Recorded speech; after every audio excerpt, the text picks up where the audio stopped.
I'll begin with our fiscal deficits, and I'll take this back to why the dollar is important. Okay. So right now, we spend $7 trillion. That's the latest budget proposal. And we generate in tax revenue like 4.9 trillion, right? So there's a deficit of, roughly $2 trillion a year. Now, people don't understand unless you can make it real for them. So let's take out a bunch of zeros. Let's assume you as an individual are making $49,000 a year and you're spending $70,000 a year. Well, okay, that's bad. Mm-hmm. That's fiscally irresponsible, but that's what we're doing as a country. If it's you as an individual in that scenario where you're like $20,000 short every year, what do? Well, you max out your credit card 1 year. Okay, that covers you the first year. The second year, you take out a loan from the bank to pay maybe your credit card or whatnot. But over time, that's not sustainable.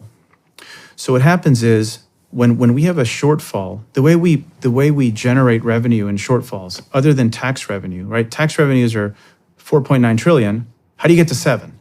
Well, we issue bonds, right? So we sell bonds around the world, and when people don't buy, for whatever reason, the Fed buys the bonds. The Fed is the buyer of last resort. So you've seen the Fed balance sheet basically go from like 4 trillion to like 8 trillion because they're the ones buying everything.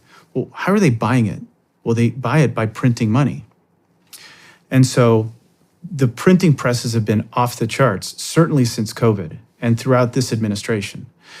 And that, of course, has caused inflation and a lot of other problems, which we can go into. Now, the artificial demand for dollars around the world is largely due to the fact that 60% of central banks have the dollar sitting in reserves, okay?